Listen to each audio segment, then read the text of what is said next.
বাহ, খুব সুন্দর পরিবেশন এবং ভীষণ জনপ্রিয় একটি গান। অনেক অনেক ধন্যবাদ তোমাকে। ধন্যবাদ।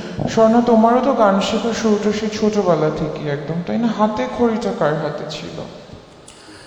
হাতে খড়ি মূলত আম্মুর কাছ থেকে নেওয়া, এরপরে শ্রদ্ধেয় এস আহমদ খানের কাছে শিখেছি।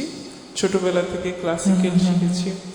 তো তিনি মারা যাওয়ার পরে এখন বর্তমানে শিখছি শ্রদ্ধেয় রেজওয়ান আলী লাবলু স্যারের কাছে, ক্লাসিক্যাল শিখছি।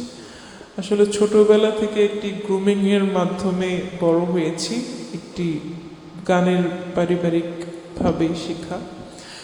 তো ফ্যামিলির সবাই গান পছন্দ করে।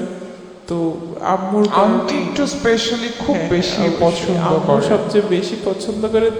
উনি ছোটবেলায় গান করতো, এখন যেহেতু করে না, তো তার ইচ্ছা করে না, বাট আমরা তো শুনি গুনগুন করে আন্টি গাইতে গুনগুন করে, থাকেন, হ্যাঁ, আমরা গাইতে শুনি। থাকে। সবসময় আম্মু বলে কোনো প্রোগ্রামে যাওয়ার আগে যে তুমি এই গানগুলি করবে, এবং আমিও চেষ্টা করি আম্মুর পছন্দের গানগুলি করার। অনেক বেশি সাপোর্ট কিন্তু খুব থাকে আন্টির সাপোর্ট সব আম্মু সময়। সবচেয়ে বেশি। রাইট। ঠিক আছে, পরবর্তী গানে চলে যাই। ভাইয়া কোন গানটি শুনছি? এবারে গাইব আমার আরেকজন প্রিয় শিল্পী। প্রিয় শিল্পীর আসলে অভাব নেই, সবাই যারা কিংবদন্তি তারা সবাই খুব প্রিয় আমার।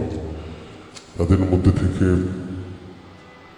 শ্রদ্ধেয় সুবীর নন্দী, ওনার বিখ্যাত একটি গান শ্রাবণ মেঘের দিনের, আচ্ছা, সেই একটা ছিল সোনার কন্যা, ওয়াও, সেই গানটি। শুনবো। গানটির গীতিকার শ্রদ্ধেয় হুমায়ুন আহমেদ এবং সুরকার শ্রদ্ধেয় মাকসুদ জামিল মিন্টু শুনবো। করছি।